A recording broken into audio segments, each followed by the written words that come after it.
Guys, welcome to Winter's Machine Shop. Today we're going to be cleaning up some Cincinnati dividing heads, and I'm going to take you over a couple key points um, to restoring them to a point where you can get the most bang for your buck. You can get the most return on your investment if you intend to sell them. So if that sounds interesting, stay tuned.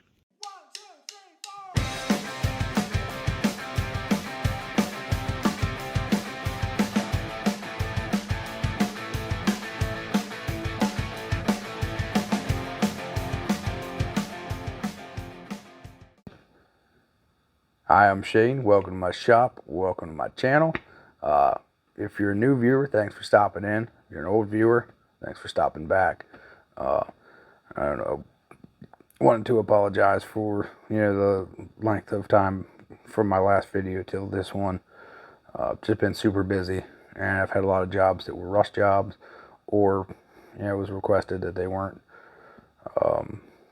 put out on any kind of social media or YouTube or anything like that. So I have a job I can do and get a good video of, and it's a topic that I think is worthwhile. Flipping parts, parts and pieces or old machines, or and the way to get the best bang for your buck with the least amount of effort. Not that you're not going to put effort into it. I also kind of maybe touch on ethical flipping of items. You don't want to be putting junk out. You want to go over things, make sure they're good, make sure everything works, correct the things that don't. And I'm going to take you through, some tips and tricks, I guess, and, aesthetic details that make a huge difference in the price you can ask for a part. So yeah, that's what today's video is going to be about. And it's on, currently, I have 4 Cincinnati dividing heads, 3 that are powered, 1 that's not, 2 are 10-inch models, and 2 are 12-inch models. And 12-inch models are freaking heavy, but they're cool. Like I said, with the fuel prices and electric prices and everything, every price going up right now, just seemed like a good time to, and maybe it's a bad time because a lot of people have extra money allocated to machine shop stuff, but one, it can't hurt, right? To try and flip some stuff, make a couple bucks here and there, have fun doing it, get to use your machines. I guess this is probably more intended for the home shop guy, which I don't know if I've mentioned. I'm a home shop guy. This is my home shop. This is what I do. I have a completely different, unrelated day job. This is also part of the reason that I'm kind of hit or miss on videos, because I've been super busy. We've been working on a lot of hours, so hopefully that calms down a little bit. It's kind of bittersweet, honestly. Like I said, rising fuel prices, electric prices, food prices, everything's going up. So I guess the extra money doesn't hurt, but man, I like to have shop time. So, but yeah, lost my train of thought. So I guess I'm gonna play this back and see what the hell I just said. All right, I remember what I said. Basically, in a nutshell, I'm going to show you quick, easy ways to clean these up. Make them look nice. I'm going to touch, but I'm not going to focus too much on the mechanical aspects. Like I said, ethical flipping of parts. You want to make sure the thing works and it's in good condition. Try and be open with people, because that's going to reflect on your future business with other people. Especially if you're on Marketplace or something like that, trying to sell your stuff, and your prices are insane. You're not willing to work with people, and you got junk. You're gonna get bad reviews, and then nobody's going to buy your stuff. So, the other part, the reason for doing this is, these parts were destined for the scrapyard. All these heads. I mean, I'm pretty sure they were the one may still be. All right, but you don't want to see that. This is that good steel that cleans right up. That's really well engineered, built like a Sherman tank. You know, solid, good dividing heads in this case. It's you don't want to see that get, you know, melted down and turned into a Harbor Freight bandsaw or something. It'd be terrible. So yeah, that's basically the point. Maybe I have a problem, you know, when I see a rusty old machine in a field. I hear that ASPCA, you know, Sarah McLachlan song in the background, and I start to well up a little bit, and you know, just gotta save them all. But now, without further ado, I'm gonna spin you around, and I'm gonna show you what we got to work with. I'm gonna show you. I have one that I restored, and I'm gonna show you that one, and then I'll show you some tips and tricks here. So hang tight. Let me flip you around. Alright, so this is the dividing head that's currently on the stand. This is the condition they started in. Scooch this tripod over here. So you can see this inlet is pretty rough shape.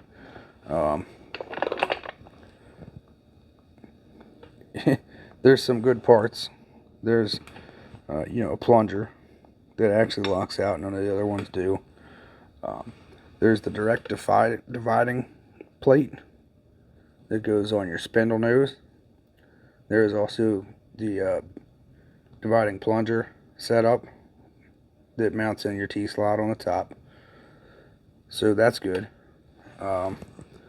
Reason 2, this one may not be worth saving.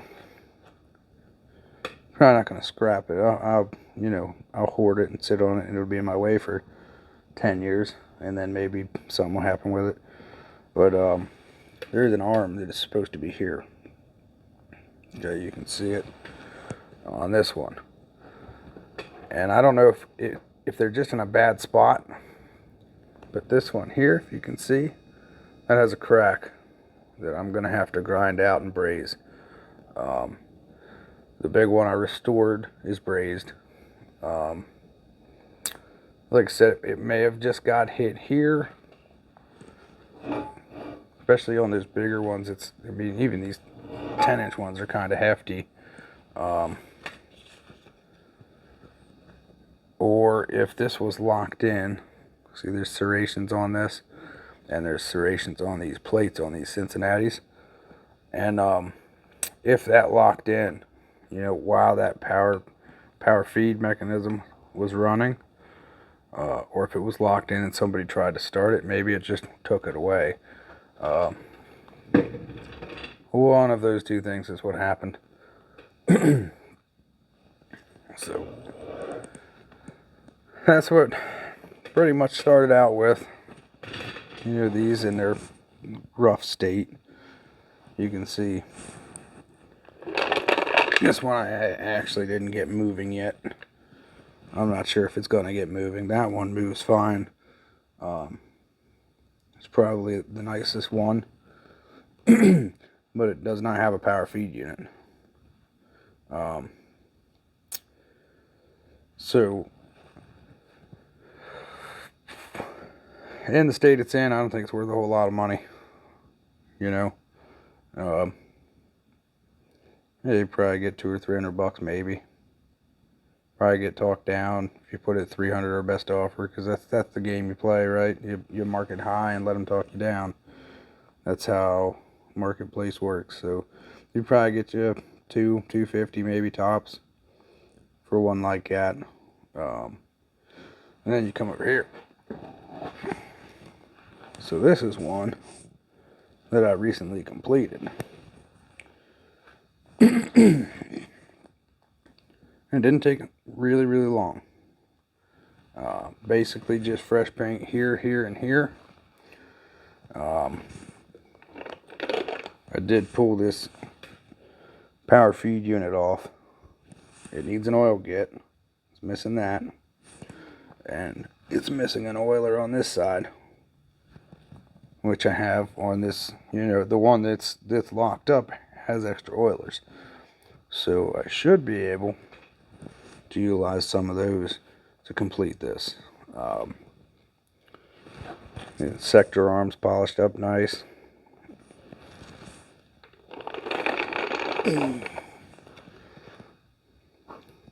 Notice how all this is clean. The whole spindle nose is clean.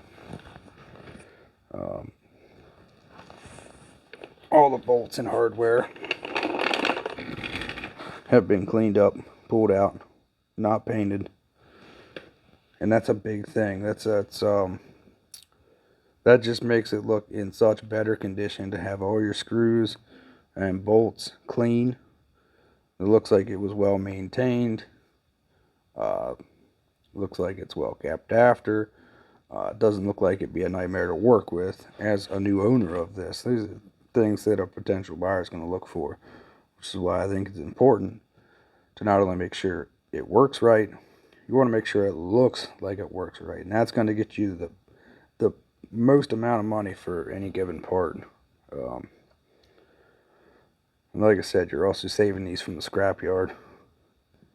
I mean, this thing was in that condition, which looks like a lot, but I'm going to spin you around real quick and I'm going to show you a couple simple tricks to make it not so much. And I'm going to show you some of the tools that I use, which isn't the end all be all. There's plenty of good techniques out there, but I have a couple good tricks that save you a heck of a lot of time. So, alright, hang tight. I'm going to flip you around. Alright, so a couple of the first things that I'm going to use on something that looks like this. Alright, I've got a razor scraper. I've got an X-Acto knife. And I just got a straight, standard razor blade. Now,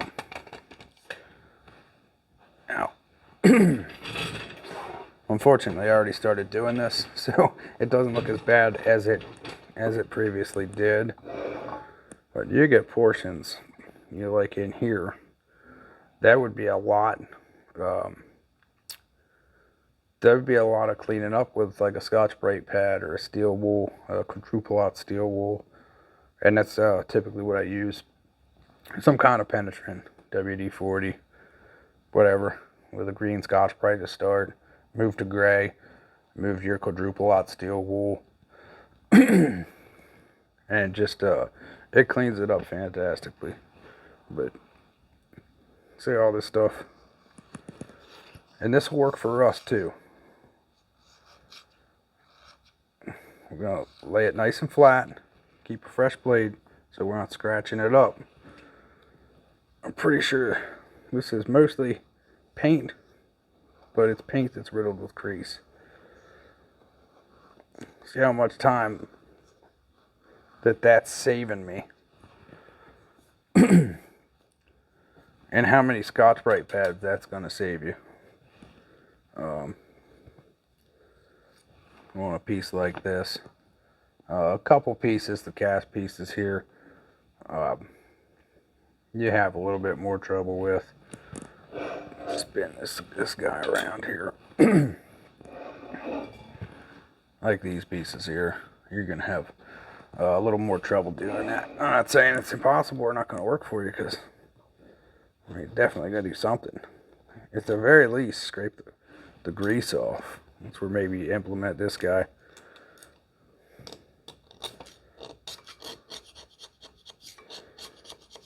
See, now we're down to the primer.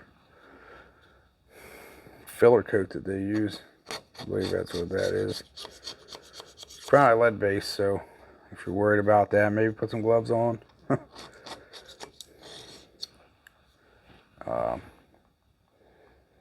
So yeah, I mean it's that simple. find you a good spot that's rusty here. Alright. Try and turn you. Alright. See how, maybe here. Kind of see how, get some good light on there for you. You can kind of see how that's kind of rusty and grody. Same thing there. Look at that. Kind of hard to work around the camera. You know, from here, there's not a lot left from here.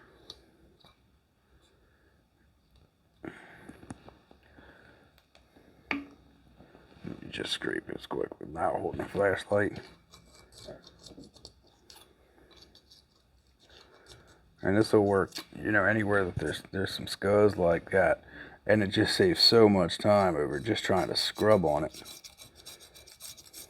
You're laying your razor blade nice and flat. Not completely flat, you know, maybe 20-30 degree angle where it's not going to dig in. It starts to dig, get a new blade, or you know, go from there. It may just be a ding that brought up some metal, so you just kind of got to work around that stuff. But even here, you know where you're going with that. You're going to the state of the other head there, where it's, you know, semi polished.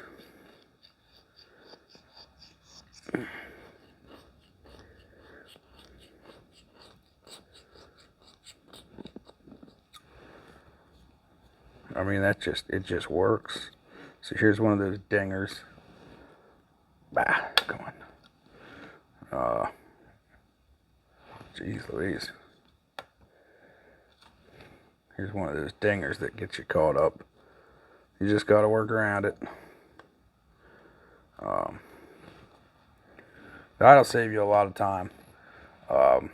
Thing number 2, what the razor blades are good for, and the X-Acto knife, it's coming around your spindle.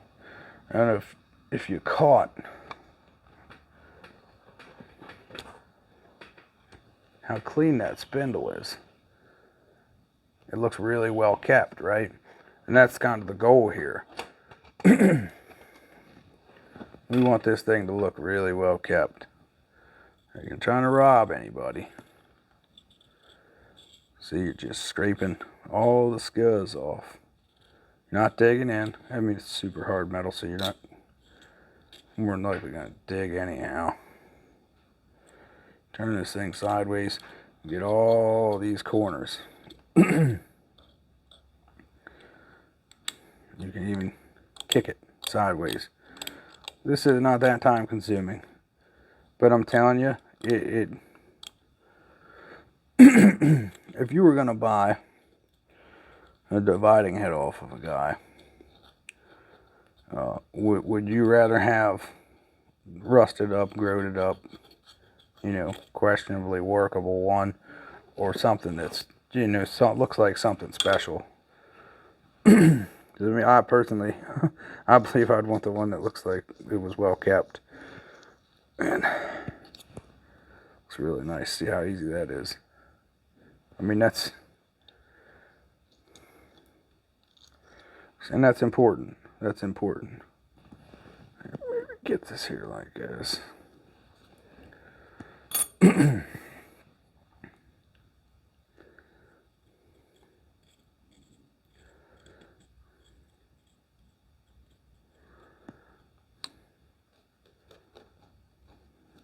Most of that just scrapes right off. That's the same thing all the way around. All this will just scrape. Fortunately, this oil saturated paint has preserved this thing. And you know, 10 minutes ago, you'd have thought this thing was just completely clapped out. Can't tell you how many machines I've restored over the years that have just been, you know, in a state that they look like they belong in a scrapyard. An argument could be made that some of my machines still look like they came out of the scrapyard. but I love them. Kearney and Trekker has that, scrapyard camouflage going on with the 7 million color paint flake scheme. See, and that's that good metal. That's what I look for. A really good metal. This scraper works just fine. Big flat spots. That's so much less scrubbing you gotta do. So that's important. All right. Like I said, next thing I'll shoot it with some WD. I had some green Scotch-Brite. I guess I don't right now. We'll run over this with some Scotch-Brite, but there's also parts like, I want you to be able to see that. These badges, if you're going to paint it, pop it off. Be very careful. Pop it off. All you have to do is slide under here. See that or not? All you have to do is slide under it with one of these other razors and just work it. If you just work at it, you eventually be able to get a putty knife in and work at it. And it's just a drive rivet. So it will pop out. And then you don't have to worry about, we've all seen the machines where every single bolt is painted, every mating surface is painted, all the badges are painted, and it looks like trash. But sometimes we buy them because we have to. But I can tell you that simple stuff like that, like all this scuzz right here, get that out of there. I'm trying to do this lefty. If you get that out of there, it just looks so much more well kept. And you can do this, around your drive rivets here. You don't want to mar these up. You don't want to scratch these guys, but you can get that off. And this leading edge here of your actual plaque, scrape the rust off of that, or the grime and dirt and crap, because that makes a huge difference. At least in my opinion. You see this edge shining like it does on the other one, or your plaques, or all this stuff polished up. Man, it's a heck of a difference, and it doesn't take that long. So like I said, that pull your bolts out. Try not to paint over your bolts, but pull your hardware out, clean it up. The slots in these, scrape them out, so it looks like something that was maintained. And it also, as a buyer, looks like something you'll be able to easily maintain. Ooh, yeah. Same thing goes for here. All these spots. Let's just watch the magic happen here. Let's just scrape it right off. Like it was never there.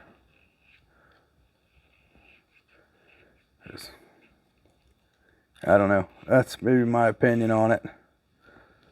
But, man, I would much rather buy something that looks like it was taken care of than something that's been sitting on the floor in the shop for 20 years just getting rusty.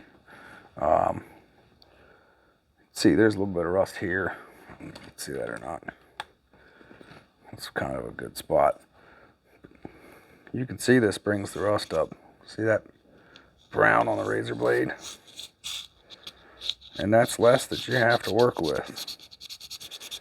This is a heck of a lot quicker. I know I'm kind of taking my time so I can show you, but if it's, well, going at it though, if I wasn't trying to record it and explain what I'm doing and why, it's a really quick process.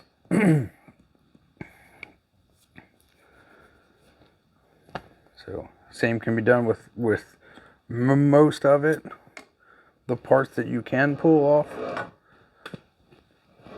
Get that cheap wire wheel. It's normally the gold looking one, real light duty guy.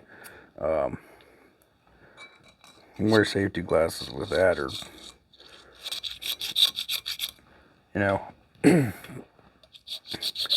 they're the ones that throw wires everywhere and last a very short amount of time. But even this guy, let's see, we're saving time now. Look at that. See that or not? This here. Now that's a little bit. There's some burrs down here you're fighting with, but you're still saving a heck of a lot of time. I don't know if you remembered what this was looking like.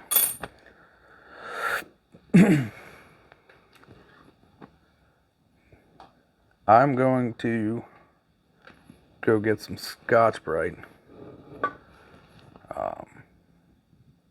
and I will bring you right back. Alright guys, brought you back. So this is the part that we scraped on the most, so this is where I'm going to show you.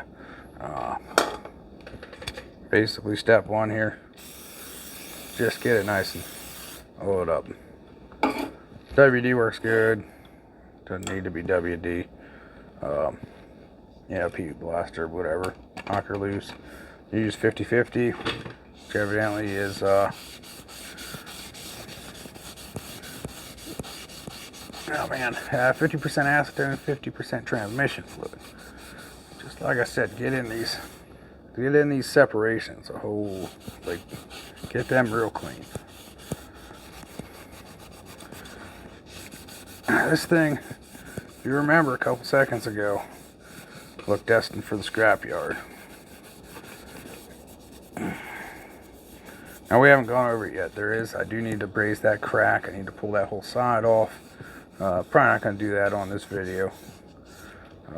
Just figured I'd call it out to say, kind of drive the point home about doing things somewhat ethically. Really won't want to sell people junk. And you want it to work right.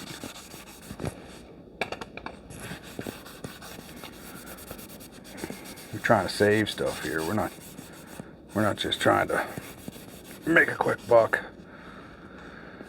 It's nice and it's a good way to support your hobby. It's a good way to support a lot of things, but yeah, see, there's, turn that guy. You see how much time this is saving?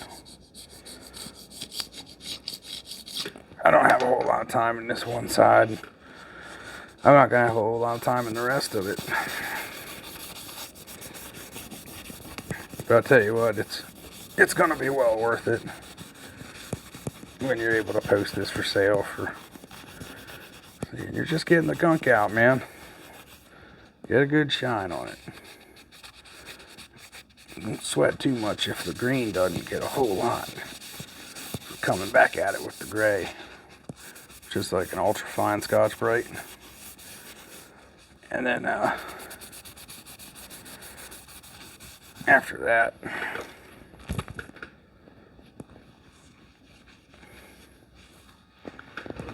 see the difference we're making here. But we are making a difference. And now you can really see the spots that you missed, right? Go around here.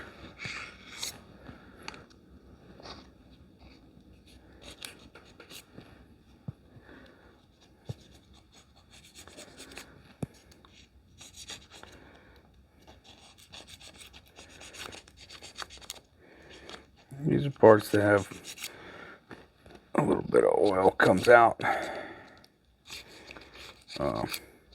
If you guys want, I can go into detail with these heads because they are pretty awesome. They are much simpler than the Kearney and Trekker that I pretty regularly use For one, to change your plate is like a million times easier with this. Kearney and Traeger has a tapered pin, or a tapered shaft with a keyway, and man, that sucker gets tight. It's quite difficult to change those plates. This kind of just pops right off. All right, now we're moving to gray. I'm scrubbing vigorously, but I'm not working all that hard. Actually, once you get going, stuff like this I think is kind of relaxing, so not a big deal. But it's definitely going to wind up being your best, like I said, return on investment. If you do happen to come across something cheap and salvageable, you're like me, you hate to see it go to scrap. Yeah, this Gray Scotch-Brite's a freaking miracle worker. I love this stuff. Just buy it by the box on Amazon. Use the crap out of it.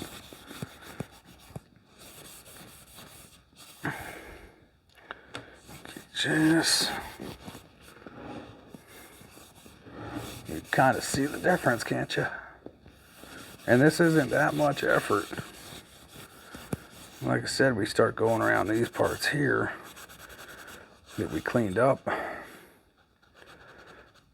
and we'll get this and this, and we'll get the worst off of this, and we'll repaint it. See, that was flaked in. That's nice.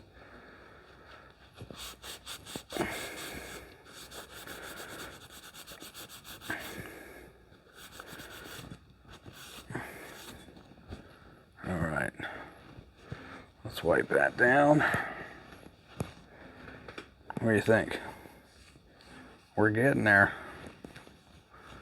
The more you go, the more you'll see.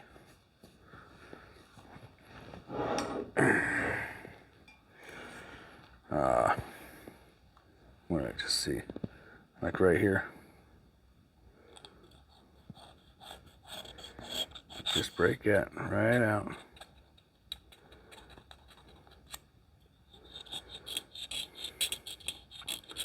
Honestly, I think this is therapeutic. I really like doing this. I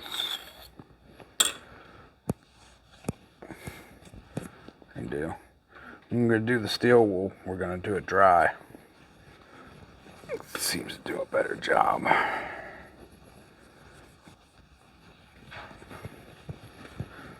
I mean, there's a definite difference there, right? And you could work at it a little bit longer, a little bit harder, and obtain, better results, which I probably will do. It's little stuff like that, though, like, these seams where parts meet or move being cleaned up that really make something shine, or this spindle nose, being polished up like that other side, or the other dividing head I showed you. See, this makes a huge difference, doesn't it? So I'm not sure if I just spent the last 15 minutes talking to myself. There's the scrape side.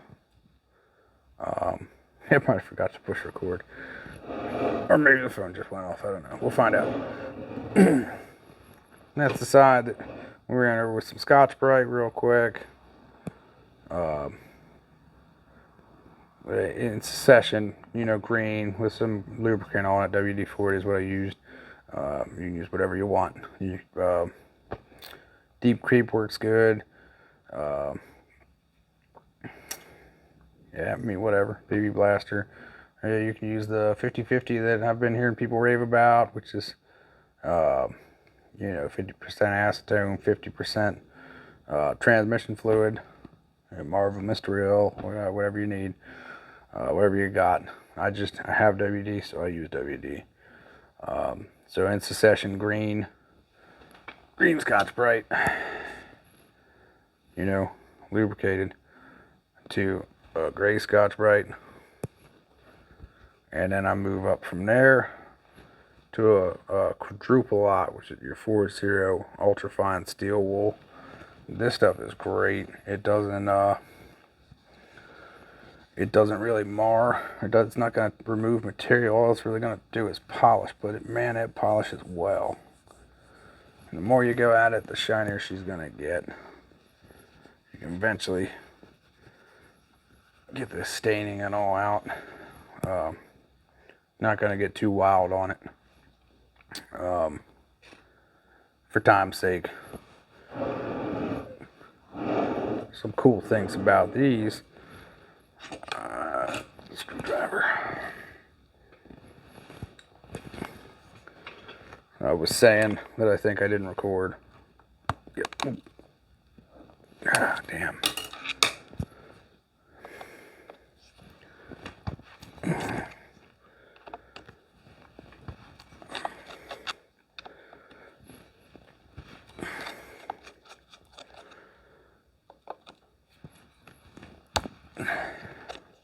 The Kernian Trekker that I regularly use to get your hand crank off. It's a tapered shaft, so it locks in a taper and there's a keyway, and that sucker gets dead tight, which isn't necessarily a bad thing, but it is ridiculous. You almost have to use a puller every time that you change out your plate. I'm just going to pull this end off, see what's going on.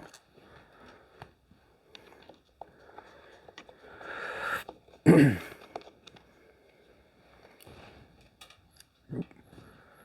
don't want to see this crack. These slide off relatively easily. Make a liar out of me. Yeah. It should slide right off. Yeah, it's going to be difficult. It's just...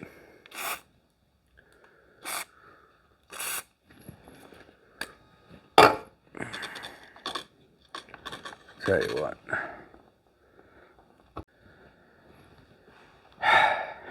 So I keep losing recording for some reason. And I'm not sure why.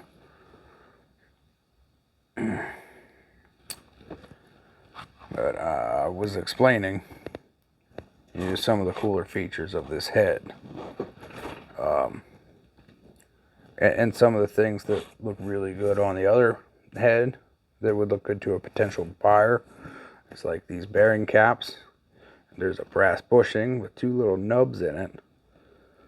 Now, the purpose of that is if something does crash or lock up, that will shear and potentially save these gears, the gears on your lead attachment, the inside of the dividing head.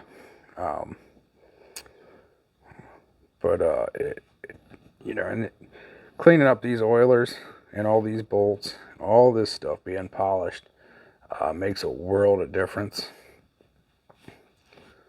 in the way that something looks, and that presentation translates to somebody being willing to spend more money on it because it looks like a piece of more value. Not that it isn't. This thing was really well thought out.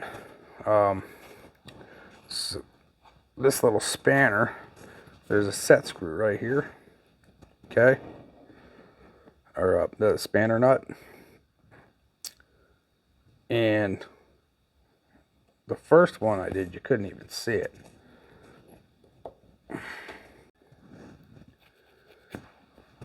So this piece looks like a keyway, if you can see that or not. Kind of see the outline there. There. Yeah, right there without light. Right here. That's just a threaded piece.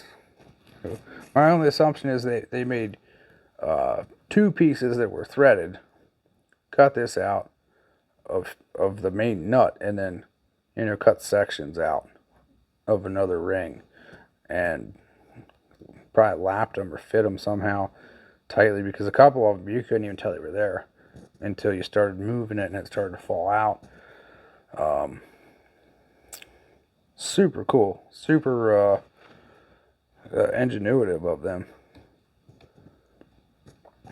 So this is the part that needs brazed. See, it's not broke all the way around, but it will need drilled out here. Where are we at? I watch my time. My phone keeps shutting off. Oh boy. So the crack may have terminated itself. I have to check it. But we're going to groove this out. We're going to braze it anyhow, and then we're going to file it in. So it looks like it's not even there. And we'll be open about that. You know, we fixed it. It wasn't entirely broken, but at least somebody knows when they buy it that it was been repaired. And again, like I said, simple stuff like cleaning up around this plaque, around these bolts. You can see this has some junk in it, so if I can get that, actually you can't see. That bolt has some junk in it. If I can get that cleaned up, just take a little Dremel wheel and just add simple stuff. It sounds ridiculous, but man, when something looks like something special, it's worth more money. I intend to ask, and I don't think it's unreasonable for as cleaned up and fresh oiled, checked out and remachined parts that need it.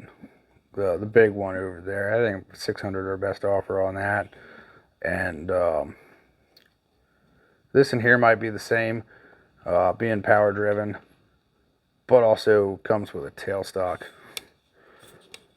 whenever it gets done. I'm just going to carry it around now. That's basically what I got to say about that. So yeah, cleaning this up with little effort, and then making sure that all these little pieces here, this hardware, maybe make it more correct. This plate's not supposed to be painted in here. That should be exposed.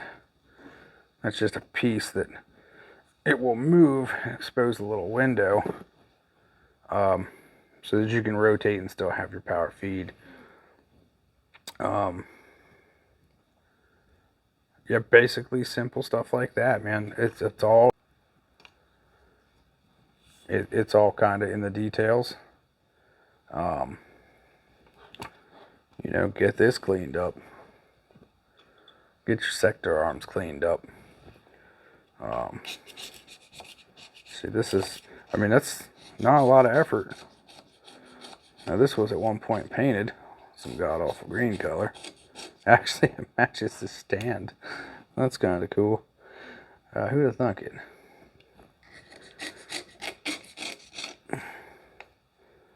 But you get all that cleaned up and painted, looking proper, and it's definitely worth more. But, I definitely respect doing it this way more than just grabbing something cheap, throwing it right on Marketplace. Not that I haven't done that, but the things I've done it with, if I took the time to clean up, would be worth probably double what I've asked for them. So I actually currently have a really nice Victor horizontal bandsaw sitting outside covered up that I really wanted to use. It power fed. It'll cut a 12-inch piece of round. It's a hair big for my shop. And I got it cheap, and I'm asking a certain amount for it. Needs cleaned up. Everything works. It's been checked. But I pull that in here and go through it and clean it up and rewire it, and get a blade for it and do all the lubrication stuff. When I get that all cleaned up, I'll probably ask double what it is that I'm currently asking. So it stinks because I really wanted to use that saw. I cannot find the room. So if I sell that, I can buy a more appropriately sized one. That's kind of what we do, right? Alright, so I kind of got cut off there. I was saying that's kind of what we do, right? We get parts, clean them up, try and keep what we can, try and sell what we can to progress in our personal shops. All right, so real quick, just kind of drive the point home. Yeah, this drill was all blue when I got it.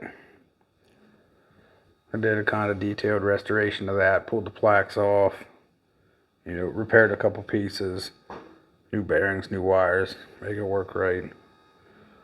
I think I paid $300 for this thing. It was, now I did put a motor on it, I did rewire it, I did repaint it, I clearly repainted it, put new hardware on. It definitely looks a lot better. I see these selling for around $1,000. So it makes a difference. Not that I want to sell it. I love this thing. But it looks a lot better than, say, like that, where your wires and, your whole electrical box and all your bolts and stuff are, painted up just one crappy color. Same thing with the, toolmaker grinder. That was all red with yellow accents. Everything that's polished or blue was yellow. The exception of the column, that was just rust colored. It looked like they were sharpening cutlery at the back of McDonald's or something with it. It was terrible. So definitely made it more worthwhile. That's a little more intricate than what we're doing with the dividing heads, but I think it makes a good point. I did want to bring up one stand I was working on. It's a future project. That is, it needs bevel gears, it needs a bushing made for it, but that's gonna probably serve as a tailstock for the Lucas, which will be real nice. Now I'll have to indicate it in because I don't think I'm gonna make a gearbox so it runs off of the lead, but I think it'll work just fine. Other stuff that came with those, these Cincinnati tailstocks, which I would recommend because this is awesome. This thing can crank up or down as far as you need it, which makes it really handy, and I can use it with a super spacer. Kind of want to keep the bigger one on one of the bigger heads, and I kind of want to sell this smaller one with the well outfitted 10-inch. Also got some fixture blocks, cleaned some up, checked them. This here, I have a super spacer. Super spacer is awesome. It's flaked in, it's well built, 30 position indexing. This has 24. It doesn't require plates. This was in every bit of bad condition as these are, and it's awesome. It cleaned up really good. So you just rack it. All you do is move this pin, and you can get up to 24 divisions, which is super cool. So hopefully I end up with that for free after buying the pallet with all the parts on it and selling a couple heads. So that's about the name of the game. Real quick, another acquisition. Well, one I didn't show you guys. Gallmeyer and Livingston 6x18, hydraulic power fed surface grinder, which is freaking awesome. It works really good. Little bit of work to do on that, but hopefully we can get some cool video doing some surface grinding that I don't have to hand crank. Also on the pallet, I don't know what these are for. They seem to be way wipers for a shaper. They're built really good. They're really nice. I couldn't see them going to scrap, so I grabbed them. If anybody knows what they're for or needs them, there's numbers on the back. I guess let me know. We'll work something out. I don't really want any money for them. I just didn't want to see them go to scrap. So, lastly, with the help of my good buddy, well, that rack also came with that whole dividing head setup, so it really is a good way to make out. But picked up, I think 74 new horizontal milling cutters for the K&T, and I'm pretty sure all the ones in the boxes are brand new, and all the other ones are regrinds. Some of them are recoated, so that's pretty cool. Showing cleaned up tools, might as well show the shaper. Junkyard camouflage. Kind of like it though, kind of growing on me. But yeah, that's what we got, and that's what I wanted to show you. You know, how kind of trash to treasure type of situation. Get decent results with minimal effort. But yeah, I still truly believe those are the things that make the difference. You know, a couple $100 difference in what you can sell this for and what it's worth. Downside is sometimes you clean them up so good you want to keep them. I don't know anything about that problem. Okay. Well, thanks for tuning in. Don't forget to like, comment, subscribe. Hit that little bell so you can get notifications when I do put up a video. I'll try and keep them coming. Alright, thanks.